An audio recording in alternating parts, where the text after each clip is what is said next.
Hello guys and welcome to YouTube channel coders tank. एक बार फिर से आपका आपके अपने यूट्यूब चैनल कोडर्स टैंक में स्वागत है।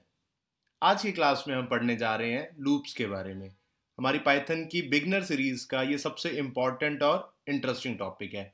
इस वीडियो को एंड तक ज़रूर देखना ताकि लूप से रिलेटेड आपकी कोई भी क्वेरी या फिर कोई भी प्रॉब्लम आगे ना रहे।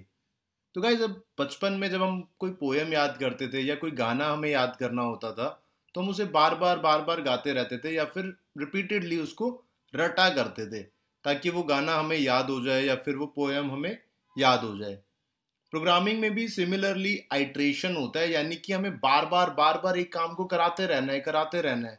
बट क्यों कराना है, तो वो हम आज देखेंगे कि हमें लूप्स की ज़रूरत क्यों पड़ती है, लूप्स होता क्या है और कैसे हम इसमें काम करते हैं।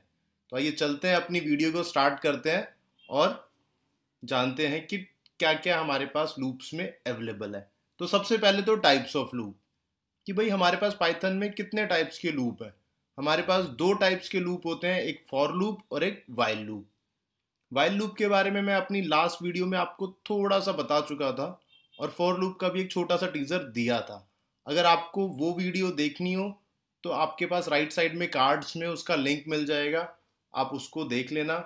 अदरवाइज इस वीडियो में मैं लूप को कम्प्लीटली फिर से एक्सप्लेन करने वाला हूँ। तो चलते हैं और जानते हैं कि हमें लूप की ज़रूरत पड़ती क्यों है। भाई अगर जैसे मैंने आपको बताया हमें एक गाना याद करना था या पोएम याद करनी थी तो हम उसे बार बार रिपीटेड मोड पे या तो गाए जा रहे होते हैं या फिर सुन रहे होते हैं। वैसे ही अगर हमें किचन में पिज़्ज़ा बनाने के लिए पिज़्ज़ा सॉस चाहिए तो हमें ऑनियन को बार बार काटना पड़ता है। तो वो बार बार करने वाले काम को आइट्रेशन कहते हैं और आइट्रेशन ही हम प्रोग्रामिंग में भी यूज़ करते हैं। तो जब डे टू डे लाइफ में हमें एक काम बार बार रिपीटेडली कराना पड़ता है तो कहीं ना कहीं हमें अपने कोड में भी तो ये काम कराना पड़ सकता है। अब अगर एग्जाम्पल के तौर पे मैं आपको कहूँ कि एक लाइन लिखनी है कि भाई आई लव पाइथन, और इस लाइन को मुझे 10 बार लिखना है या फिर एक काम करते हैं 100 बार लिखना है। अब 100 बार लिखने के लिए तो हम उस चीज़ को बार बार लिखेंगे नहीं ना, कि कमांड देके कि भाई print I love Python, print I love Python. तो इसके लिए हम क्या करते हैं, लूप्स का यूज़ करते हैं। तो देखते हैं सबसे पहले फॉर लूप के बारे में। तो गाइज फॉर लूप होता क्या है। फॉर लूप जैसा अभी हमने बात की, अपने प्रोग्राम में हमें एक काम को बार बार रिपीटेडली कराने के लिए यूज़ करना होता है। तो फॉर लूप करता क्या है, फॉर लूप हमारे जो भी एग्जीक्यूटेबल स्टेटमेंट्स होती है उसको एक पर्टिकुलर रेंज के लिए जो हम देते हैं उसके लिए बार बार रिपीट कराता है और सेम कोड को एग्जीक्यूट करता है। With the for loop we can execute a set of statements once for each item in a range, list, tuple या फिर जो भी हमने प्रोवाइड किया है।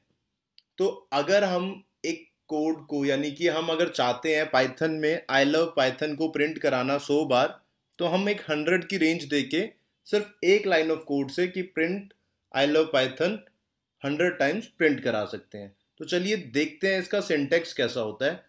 फॉर लूप के सिंटेक्स को हम स्टार्ट करते हैं फॉर से और एक आइट्रेटर देते हैं। अगर हमें यहाँ पे मैंने आई दिया हुआ है, अगर आपको कुछ और देना है ए बी सी जो आपका मन करे आप वो दे सकते हो। ये एक वेरिएबल की तरह है कि हमने इसको यहाँ पे डिफाइन कर दिया। तो for I in range n, n यहाँ पे मैंने एक नंबर लिया है कि इतने पर्टिकुलर नंबर ऑफ टाइम्स मेरी स्टेटमेंट एग्जीक्यूट हो। तो सेम देखते हैं इसको हम अपने प्रोग्राम में कैसे यूज कर सकते हैं या फिर इसका सिंटेक्स कैसे हम कोड में यूज करते हैं। आज की वीडियो में हम विजुअल स्टूडियो कोड यूज करेंगे, ना कि अपना आईडीएलई शेल। लास्ट वीडियो में मैंने आपको विजुअल स्टूडियो कोड को कैसे अपने सिस्टम में इंस्टॉल करना है ये भी दिखाया था। अगर आप चाहते हो उस वीडियो को देखना तो मेरी प्लेलिस्ट में जाके चैनल पे उस वीडियो को ज़रूर देखना और लाइक भी करना। तो सबसे पहले हम विजुअल स्टूडियो कोड ओपन करेंगे। यहाँ पे अगर आपने कोई फोल्डर ऑलरेडी बना रखा है तो आप उसे ओपन कर सकते हो या फिर एक न्यू फोल्डर भी क्रिएट कर सकते हो। मैं न्यू ही करता हूँ। तो सबसे पहले तो मैं आज जुपिटर नोटबुक बनाने वाला हूँ। फर्स्ट लूप टेस्ट नाम से मैं इसको बना लेता हूँ। नोटबुक बनाने की जो हमारी एक्सटेंशन होती है वो होती है आई PYNB।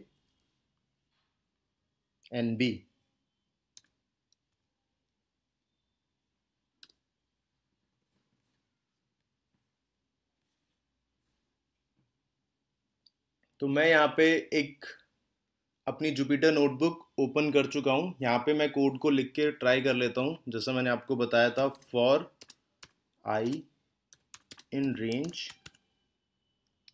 शुरुआत में 10 के लिए करते हैं, और कॉलन। कॉलन लगाने का मतलब है कि यहाँ से हमारा ब्लॉक स्टार्ट हो गया है, यानी कि अब हम इंडेंटेशन का यूज़ करेंगे, यानी 4 स्पेसेस आगे। अब यहाँ पे मैं प्रिंट करा देता हूँ, आई लव पाइथन। तो गाइज, अगर मुझे इस कोड को रन करना है तो यहाँ मैं रन पे क्लिक करूँगा, और आप यहाँ पे देख सकते हो कि थोड़ा सा टाइम लग रहा है, क्योंकि पाइथन जुपिटर नोटबुक जब हम यूज़ करते हैं तो वो एक शेल क्रिएट करता है। यहाँ पे आप देख सकते हो आई लव पाइथन मेरा 10 टाइम्स प्रिंट हो चुका है। लेकिन यहाँ पर एक चेक है गाइज, जो आपको मैं समझाना चाहूँगा अभी, कि ये काम कैसे कर रहा था। हमारी रेंज जो हमने दी थी 10, वो क्या थी। तो वापस चलते हैं अपनी स्लाइड्स पे।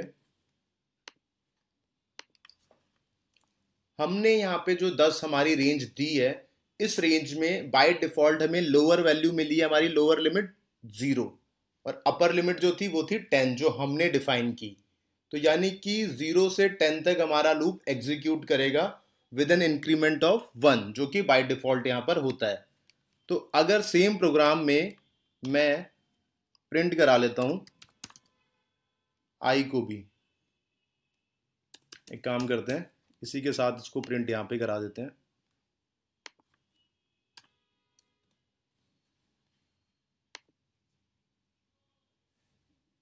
तो देखते हैं क्या चेंजेस हमारे आते हैं। हमारा कोड रन हो गया है, और आप यहाँ पे देख सकते हो 0 सबसे पहली वैल्यू है, उसके बाद 1, देन 2, 3, 4, 5, 6, 7, 8, 9, यानी कि हमारी लोअर वैल्यू क्या थी रेंज में, 0, और अपर वैल्यू 10 थी। जब 10 पे वो फॉर लूप के लिए चेक करने आया तो उसको वो वैल्यू मैच कर गई, और उसके बाद वो नहीं गया क्योंकि वो 10 से कम नहीं थी। अगर हमें फॉर एग्जाम्पल 100 तक अपने कोड को चलाना ही है तो हमें रेंज 100+1 लेनी पड़ेगी। और देख सकते हो आप यहाँ पे जो इंक्रीमेंट हो रहा है, जो स्टेप लिया जा रहा है, वो 1 स्टेप एट अ टाइम लिया जा रहा है। 0 से 1, 1 से 2, देन 2 से 3, सिमिलरली वो आगे बढ़ता गया। आगे चलते हैं। क्या ये जो बाय डिफॉल्ट वैल्यूज हमें मिल रही है, ये हमारे लिए मैंडेटरी है?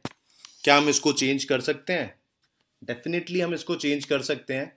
अगर हम अपने प्रोग्राम में चाहते हैं कि हमें जो लोअर वैल्यू है या फिर जो इंक्रीमेंट है वो अपने अकॉर्डिंग रखना है, तो हम सिंटेक्स को थोड़ा सा चेंज कर सकते हैं। जैसे आप यहाँ पे देख सकते हो, ये मैंने ओपन करके लिखा है कि 0 हमारी लोअर वैल्यू है, 10 अपर वैल्यू, और 1 का इंक्रीमेंट। अगर हम इसको अपने अकॉर्डिंग चेंज करते हैं तो चलते हैं अपने VS कोड पे, और एक बार दोबारा से एक कोड लिखते हैं। इस बार हम फॉर आई इन रेंज 1, और यहाँ पे देते हैं 12, और इंक्रीमेंट देते हैं 3 का। ठीक है गाइज, हम स्टेप इंक्रीज कर सकते हैं। कैसे कर सकते हैं वो अभी देखेंगे। हम अपने इंडेंटेशन ब्लॉक में आते हैं और यहाँ पे प्रिंट करा लेते हैं आई लव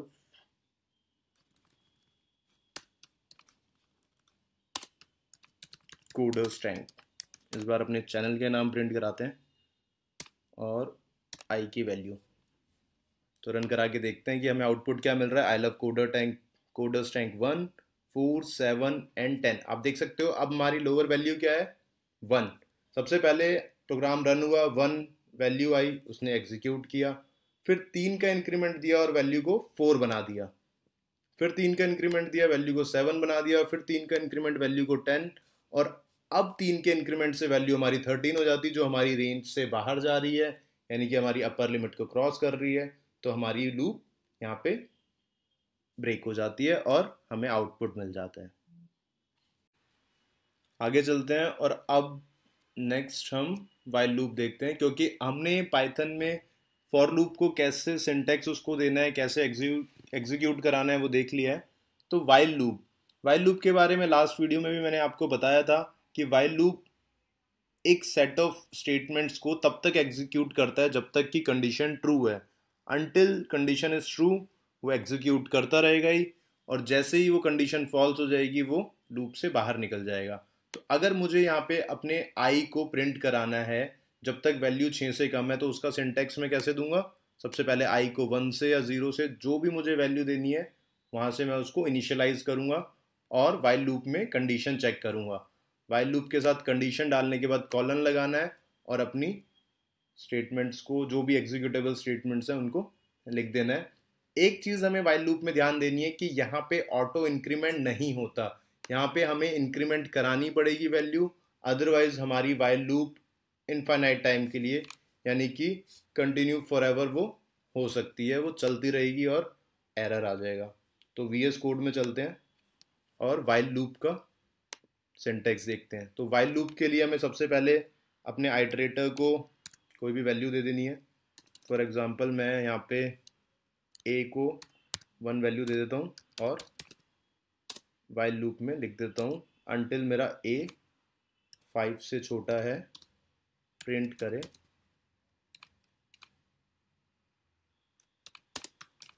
आई लव कोडरस्टैंक।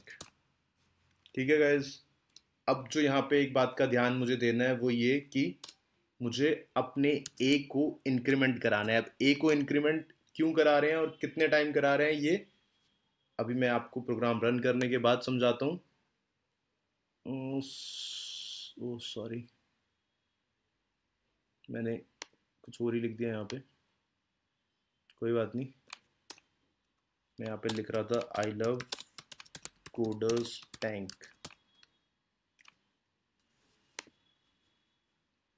ठीक है, तो आप यहाँ पे देख सकते हो 1 2 3 4 बार मेरा आई लव कोडरस्टैंक चला। तो यानी कि सबसे पहले ए की वैल्यू इनिशियलाइज हुई 1 से, फिर वो वाइल लूप में आया, उसने स्टेटमेंट को की कंडीशन चेक करी।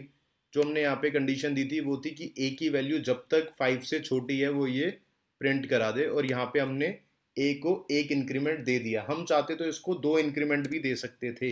अगर हम 2 इंक्रीमेंट देते तो हमारा उतना ही टाइम कम वो लूप रन करता। अब ए की वैल्यू यहाँ पे सबसे पहले 1 आई, 1 चेक की, प्रिंट किया और 2 टाइम उसकी वैल्यू बढ़ा दी, तो इसकी वैल्यू हो गई 3।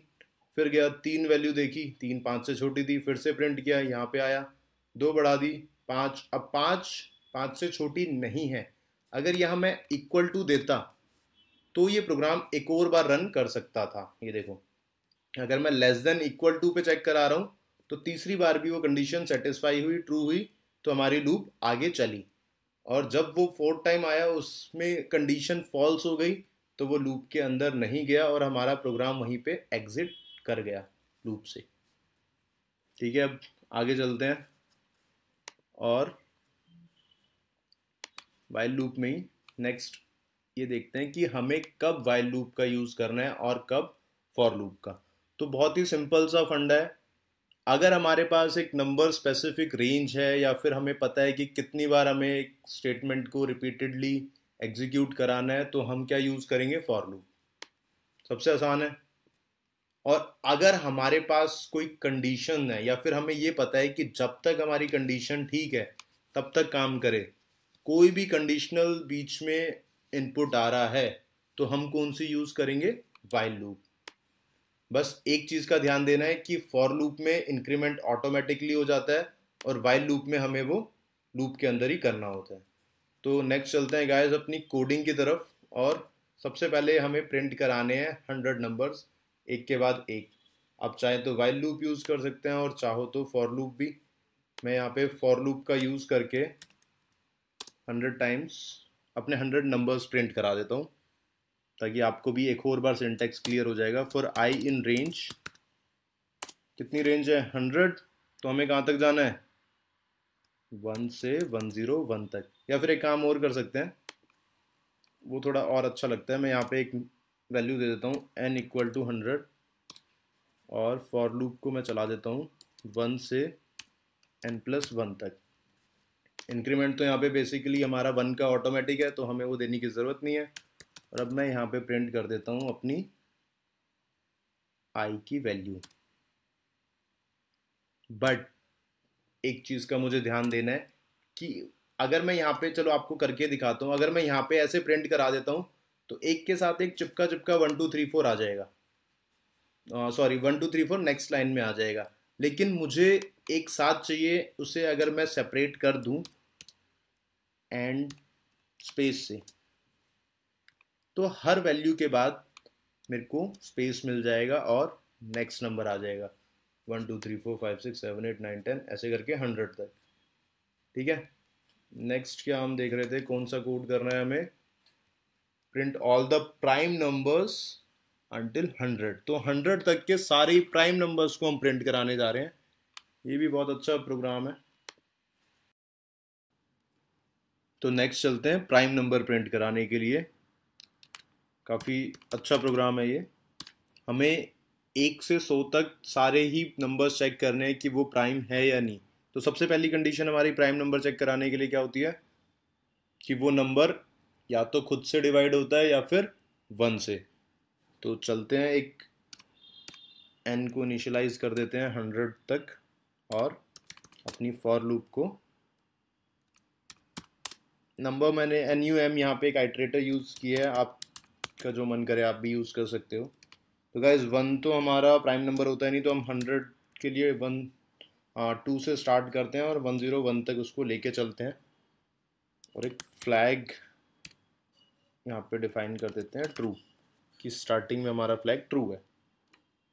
अब यहाँ पे एक और फॉर लूप का यूज़ करना पड़ रहा है मुझे। ये नेस्टेड फॉर लूप्स होती हैं जो लूप के अंदर लूप होती हैं। इसके बारे में अभी इस प्रोग्राम के बाद एक्सप्लेन करता हूँ। यहाँ पे मुझे रेंज लेनी है कहाँ तक, 2 से लेके जो भी हमारी इससे ऊपर वाली लूप होगी वहाँ तक। देखो पहली वाली लूप जो होगी वो तो नंबर चलाएगी और दूसरी वाली लूप जो होगी वो हमारी कंडीशंस चेक करेगी। अब यहाँ पे कंडीशन क्या चेक करानी है कि num modulus i should equal to 0। अगर ये कंडीशन ट्रू हो जाती है, कंप्लीटली डिवाइड कर रहा है, तो वो प्राइम नंबर नहीं है। तो यहाँ पे मुझे फ्लैग को क्या कर देना चाहिए, फॉल्स, और इस लूप से बाहर निकल जाना है ब्रेक से। ब्रेक जो भी उससे पहली ब्रेक में जिस भी लूप के अंदर हम होते हैं वो उस लूप से ब्रेक करके हमें उससे बाहर निकाल देता है। तो यहाँ पे अब हमें चेक करना है, अगर हमारा फ्लैग ट्रू है तो प्रिंट कर दे नंबर को, और इसको सेपरेट भी कर देते हैं स्पेस से ताकि एक ही लाइन में हमारा ये पूरा कोड एग्जीक्यूट हो जाए। 1 सेकेंड। अब आप देख सकते हो सबसे पहला 2 3 5 7 11 13, वो सारे नंबर जो सिर्फ खुद से डिवाइड होते हैं या 1 से, वो हमारे प्रिंट हो चुके हैं। यानी कि हमारा प्राइम नंबर वाला प्रोग्राम कंप्लीट हो गया है। ये सिंटैक्स आप चाहो तो स्क्रीनशॉट ले सकते हो इसका, या फिर वीडियो को पॉज करके आप एक बार साथ साथ खुद अपने सिस्टम में भी इसको रन करा लो, बेटर रहेगा। मैं जो नेस्टेड लूप्स की बात कर रहा था वो आपको इतने एक्सप्लेन कर देता हूँ। नेस्टेड लूप्स हमारे जो लूप के अंदर लूप होते हैं वही होते हैं। सबसे पहले हमारी आउटर लूप की एक्सप्रेशन आता है, फिर हम इनर लूप देते हैं। इनर लूप के अंदर जो भी हमें स्टेटमेंट्स प्रिंट करानी होती है या एग्जीक्यूट करानी होती है वो आती हैं। लूप से बाहर निकलते हैं इंडेंटेशन से, और आउटर लूप जो हमारी थी उसके ब्लॉक में हम आउटर लूप्स में जो चाहते हैं वो कराते हैं, और अगर यहाँ से भी बाहर निकलना है तो फिर एंड में निकल जाते हैं। छोटा सा है, आगे पैटर्न वाले प्रोग्राम देखेंगे तो उसमें हो जाएगा। नेक्स्ट हम वही देख रहे हैं कि अगर हमें पैटर्न प्रिंट कराना है, कोई भी पैटर्न प्रिंट कराने के लिए सबसे ज़रूरी क्या है कि कितने हमें उसमें रॉज यूज़ करनी है और कितने कॉलम यूज़ करने हैं। आप यहाँ पे देख सकते हो 1 2 3 4 5 रोज हैं, तो मुझे एक लूप तो रो के लिए चलानी पड़ेगी और दूसरी लूप 1 2 3 4 5 कॉलम्स के लिए। और उनमें स्टार प्रिंट करना है, या फिर जो भी हमें नंबर प्रिंट करने हैं, जैसा भी पैटर्न रिक्वायर्ड है हम वो प्रिंट कर सकते हैं। तो थोड़ा सा मैं आपको पहले नेस्टेड लूप्स के बारे में बता देता हूँ। विजुअल स्टूडियो में वापस आते हैं, एक और कोड ब्लॉक ओपन करते हैं। अगर मैं आपको नेस्टेड लूप का एक एग्जांपल दूं for I in range let's say 2, ठीक है, फॉर j इन रेंज 3, तो मैं यहाँ पे प्रिंट करा देता हूँ फिर से वही आई लव कोडरस्ट्रैंग, और इसको एग्जीक्यूट करता हूँ। तो आप देख रहे हो कितनी बार मेरी लूप चली है, 1 2 3 4 5 6, यानी कि आई की हर करेक्ट वैल्यू, आई की करेक्ट वैल्यू कहाँ है, 0 से स्टार्ट हो रही है और 1 तक जा रही है। तो सबसे पहले आई की वैल्यू 0 थी, 0 के लिए जे में आता है, जे में वैल्यू आती है 0, प्रिंट करता है आई लव कोडरस्ट्रैंग, ये वाली। फिर आती है वैल्यू 1, फिर प्रिंट करता है आई लव कोडरस्ट्रैंग, फिर 2, फिर प्रिंट करता है, फिर जे से बाहर निकलता है, फिर वापस आई में जाता है और सेम स्टेटमेंट्स को दोबारा से रिपीट करता है। अगर हम यहाँ पे अपना चाहते हैं प्रिंट कराना कि क्या हमारा काउंट था या आई या जे की वैल्यू क्या थी, तो हम वो भी करा सकते हैं। एक बार मैं आपको करा के दिखाई देता हूँ। सेम कोड को मैं रीयूज़ करने वाला हूँ, एक और कोड ब्लॉक यूज़ करता हूँ, यहाँ पे इसको प्रिंट किया और पहले आई की वैल्यू यहीं पर प्रिंट करा लेता हूँ, आई, ठीक है। अब जे की वैल्यू प्रिंट करानी है तो वो बेटर है यहाँ करा लेते हैं।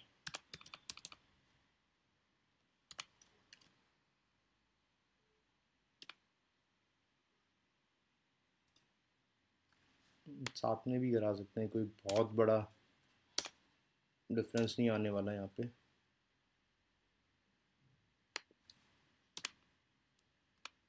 तो अब इस प्रोग्राम को अगर मैं एग्जीक्यूट करता हूँ तो सबसे पहले आई की वैल्यू कितनी थी, 0, और उसके बाद जे की वैल्यू थी 0 1 2। मैंने यहाँ पे दिया नहीं, एक काम करते हैं, यहाँ पे जे भी लिख ही देते हैं, इससे पता चल जाएगा कि हम कौन सी लूप में ट्रेवल कर रहे हैं। देखो आई की वैल्यू 0 है, उसके बाद आई लव कोडरस्ट्रैंग और जे की वैल्यू 0, फिर जे की 2 1 2, फिर दोबारा आई की वैल्यू हमारी 1 हुई और जे की वैल्यू अगेन 0 1 2। तो नेस्टेड लूप्स में कुछ नहीं होता, बस जो अंदर वाली लूप है वो पहले वाली लूप जितनी बार भी ट्रू होती है उतनी बार अंदर वाली लूप चलती है। तो आगे चलते हैं अपने पैटर्न वाले प्रोग्राम के ऊपर, उसमें इसका काफ़ी यूज़ करने वाला है, इसीलिए मैंने पहले ये थोड़ा सा आपको एक्सप्लेन कर दिया। अब जो हमारा पैटर्न था वो कुछ इस तरह का दिखता था कि हमें 1 2 3 4 5 रोज़ की ज़रूरत होने वाली है। तो वापस कोड में आते हैं और अपने पैटर्न वाले प्रोग्राम को देखते हैं। तो सबसे पहले हमें आउटर लूप चलानी है जो कि हमारी sorry for I in range, हमें 5 रोज चाहिए थी तो 5 हो गया। अब हमें इनर जो लूप चलानी है वो आपको पता है कि जितनी हमारी रो थी उतने ही स्टार प्रिंट हो रहे थे। आप यहाँ पे देख सकते हो हमारी पहली रो में कितने स्टार प्रिंट हुए, 1, और दूसरी में 2, तीसरी में 3। तो हम यहाँ पे क्या करेंगे, अपने आई तक की वैल्यू चलाएंगे, लेकिन आई की वैल्यू हमेशा 0 से स्टार्ट हुई थी और एक वैल्यू कम होगी, तो इसलिए इसको i+1 देंगे। अब हम आते हैं प्रिंट कराने पे। अगर हम इस रो में आ गए तो हमें क्या करना है, डायरेक्ट हमें स्टार प्रिंट करा देना है। तो हम स्टार को प्रिंट करा देते हैं, लेकिन हर प्रिंट के बाद जो बाय डिफ़ॉल्ट हमारा /n होता है उसे हटाने के लिए यहाँ पे सेपरेट करना पड़ेगा स्पेस से, ठीक है। इतना हो गया। अब ये लूप तो ख़त्म, इतना काम तो हमारा हो गया, लेकिन हमें एक प्रिंट की आवश्यकता और है। ये क्या करेगा, ये हमें नेक्स्ट लाइन में ले जाएगा जो बाय डिफ़ॉल्ट होता है, और हम इसको रन करा के देख लेते हैं। आप देख सकते हो हमारा पैटर्न 1 2 3 4 5 रोज का स्टार वाला रेडी है। अब ऐसे और भी पैटर्न्स और प्रोजेक्ट्स के लिए मैं एक सेपरेट वीडियो आपको दे दूंगा। शॉर्ट्स में भी मैंने पिरामिड्स के एक दो प्रोग्राम डाले हुए हैं, आप चाहो तो उन्हें भी देख सकते हो। आज की वीडियो को ज़्यादा लेंदी नहीं करते हैं और यहीं पे इसको एंड करते हैं। आई होप कि लूप्स में अब आपको कोई प्रॉब्लम नहीं होगी, और इन केस अगर आपको कोई भी डाउट हो तो आप मुझे कमेंट सेक्शन में पूछ सकते हैं। आज की वीडियो में बस इतना ही। आई होप कि अब आपको लूप्स में कोई प्रॉब्लम नहीं होने वाली। जाने से पहले एक बार प्लीज़, अगर आप इस चैनल पर नए हैं तो इस चैनल को सब्सक्राइब ज़रूर करना, और वीडियो पसंद आई तो लाइक और शेयर अपने दोस्तों के साथ ज़रूर करना। Thank you guys, have a nice day, bye.